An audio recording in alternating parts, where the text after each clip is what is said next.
Root number 375। Hey guys, अगर ये video आपको अच्छी लगे तो प्लीज़ वीडियो को लाइक और सब्सक्राइब जरूर करें। रात के तकरीबन 10 बज चुके थे। शुभ उस बस स्टॉप पे खड़ा होकर शाम की अंतिम बस का इंतजार कर रहा था, जो कोलकाता से उसके गांव गोविंदपुर तक पहुंचाने वाली थी। पर पता नहीं आज बस मिलेगी भी या नहीं। मौसम विभाग ने पहले ही तूफान आने की चेतावनी जारी कर रखी थी। जहाँ तक भी नजर जा रही थी बस पानी ही पानी नजर आ रहा था। इतनी तेज बारिश में ज़्यादा देर यहाँ खड़ा भी नहीं रह सकता। पर क्या करूँ, कुछ समझ नहीं आ रहा है।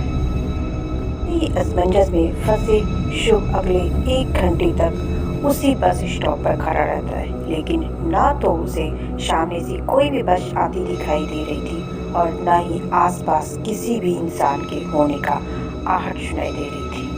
रात के अंधेरे में यूं अकेले सड़क पर खड़े हुए अब उसे कुछ अजीब सा महसूस होने लगा था। अचानक ही उसने देखा कि सामने से एक पुरानी पीली धारी वाली बस चली आ रही है, जिसके ऊपर बड़े बड़े अक्षरों में रूट नंबर 375 लिखा हुआ था। शुभ कहता है, थैंक गॉड। कब रूट नंबर 375 की बस तो मिल गई, लेकिन ये बस थोड़ा अजीब लग रहा था।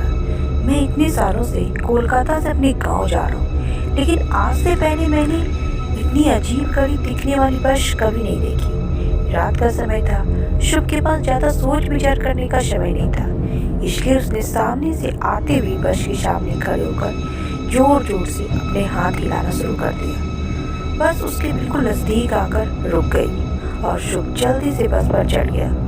बस के अंदर जाने पर शुभ ने देखा कि बस बिल्कुल खाली है। बस के अंदर एक ड्राइवर, कंडक्टर और शुभ के अलावे और 3 लोग थे, जो बस के सबसे पिछले वाली सीट पर चुपचाप बैठे हुए थे।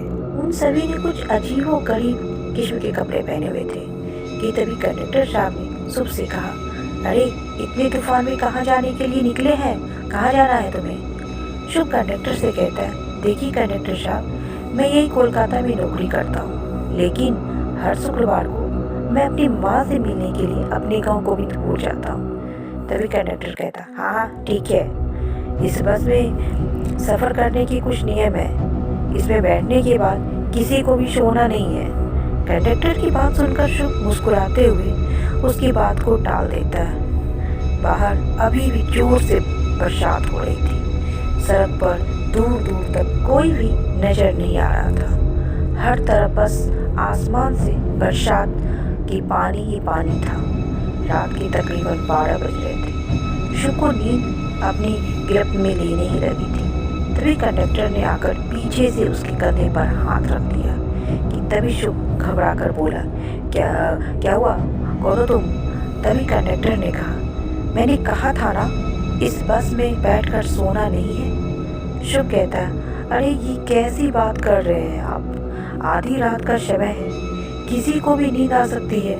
कंडक्टर कहता है, हाँ वही तो मैं कह रहा हूँ साहब, आधी रात का समय किसी को भी नींद आ सकता है, और अगर इसी तरह सभी पैसेंजर सो जाएंगे तो ड्राइवर को भी नींद आ सकती है, और अगर ड्राइवर को नींद आ गई तो आप सभी को समस्या हो जाएगी।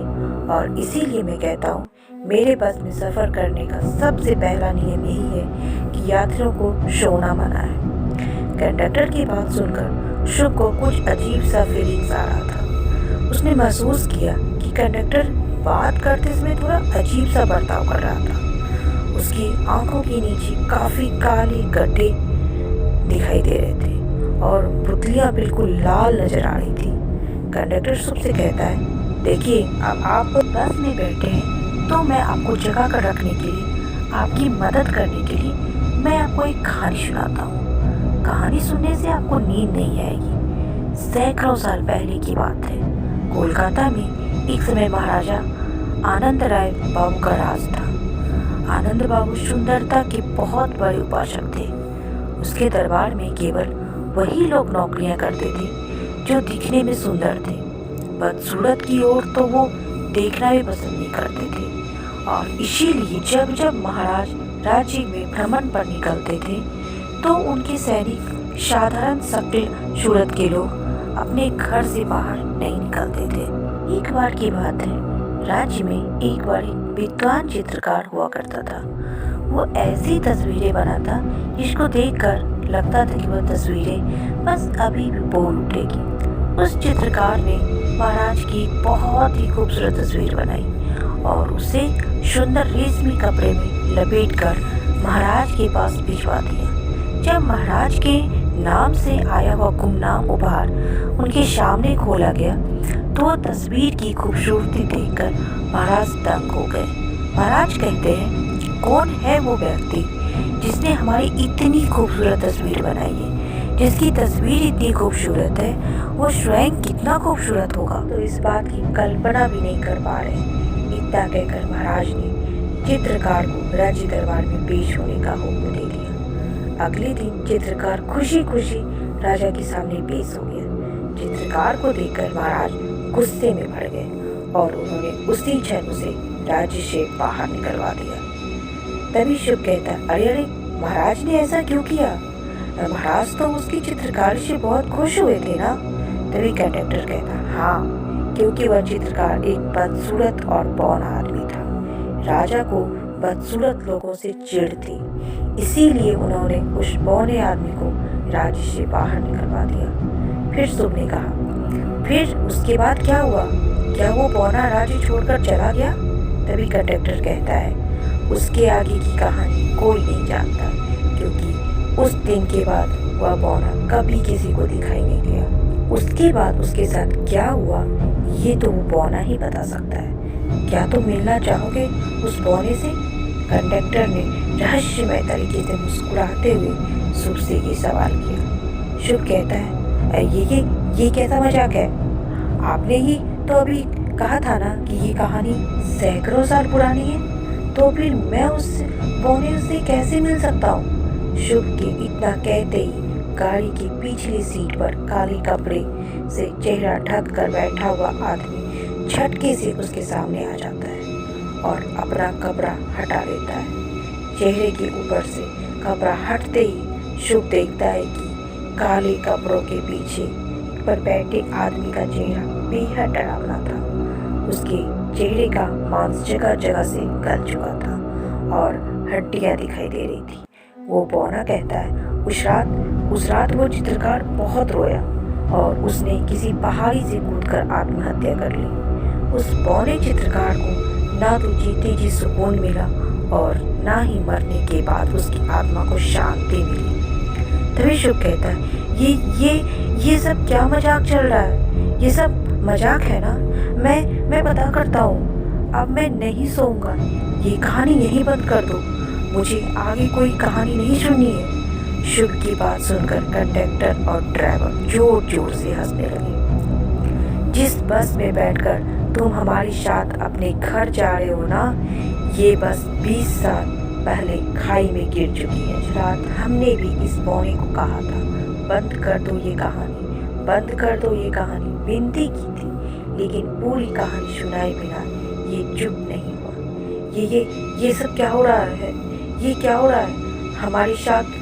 अगर ये 20 साल पहले खाई में गिरी हुई बस है तो तुम सब कौन हो?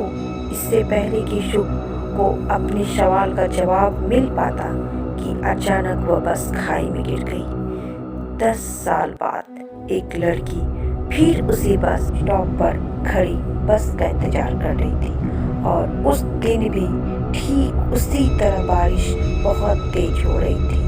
वो कहती है, पता नहीं आज बस आएगी भी या नहीं। मुझे इस बस स्टॉप पर खड़े हुए 3 घंटे बीत गए, अब तक एक भी बस दिखाई नहीं दे रही है। क्या करूं, कुछ समझ नहीं आ रहा। प्रीति भी ऐसा सोच ही रही थी कि तभी एक बूढ़ी औरत लाठी टिकाते हुए उसके पास आकर खड़ी हो गई। बूढ़ी देखने में बहुत ही भद्दी और डरावनी सी दिखाई दे रही थी। उसका सख्त और झुर्रियां चेहरा देखने में काफी रहस्यमय सा लग रहा था।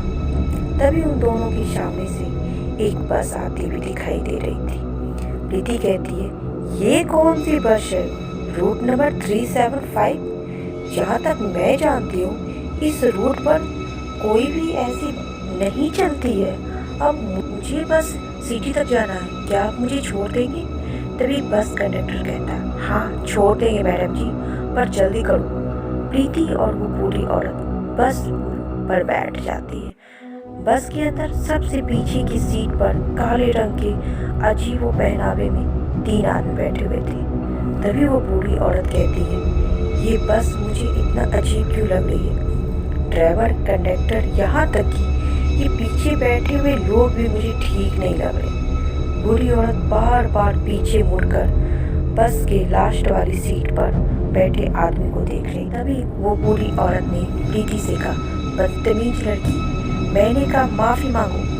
प्रीति कहती है, ये क्या कह रही है आप? मैंने क्या किया जो मैं आपसे माफ़ी मांगू?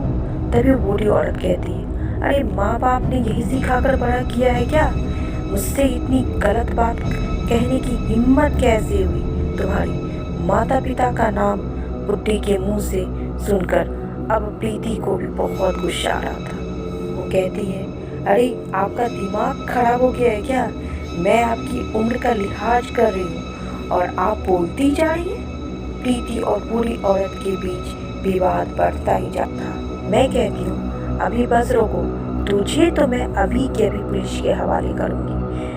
बस रोको। बूढ़ी औरत जोर जोर से चीखते हुए आपे से बाहर हुई जा रही थी। तभी ड्राइवर ने बस रोक दी और उस बूढ़ी औरत ने प्रीति को घसीटते हुए बस से नीचे उतार दिया। बस के जाने के बाद प्रीति उस बूढ़ी औरत से कहती है, देखिए माता जी, मैं सच में आपसे कुछ नहीं कहा है। इतनी रात में ऐसे तूफान के बीच आप मुझे पुलिस के पास कैसे ले जाओगी, ये बताओ? बूढ़ी औरत ने कहा, मैं जानती हूँ तुमने मुझसे कुछ नहीं कहा बेटा, ये जो मैंने जो कुछ भी कहा सब नाटक था। प्रीति ने कहा, लेकिन आपने ऐसा नाटक क्यों किया? तभी उस बूढ़ी ने कहा, जिस बस में हम दोनों बैठे थे वास्तव में वो कोई सामान्य बस नहीं था। ये वही बस है जिसमें बैठने वाले लोग आज तक कभी घर लौट कर नहीं आए। बस में पीछे की ओर बैठे हुए आदमी मुझे अजीब लग रहे थे, इसीलिए मैंने लगातार उसकी ओर देख रही थी। अचानक एक हवा का झोंका आया और उस काले कपड़े वाले आदमी का कपड़ा हवा में उड़ा गया।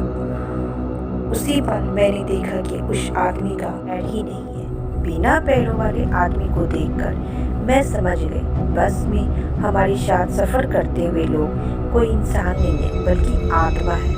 अगर मैंने तुरंत ही कुछ नहीं किया तो हम भी इनकी तरह प्रेत बनकर भटकने लगेंगे। तुम्हारी जान बचाने के लिए ही मैंने ये सब नाटक किया है।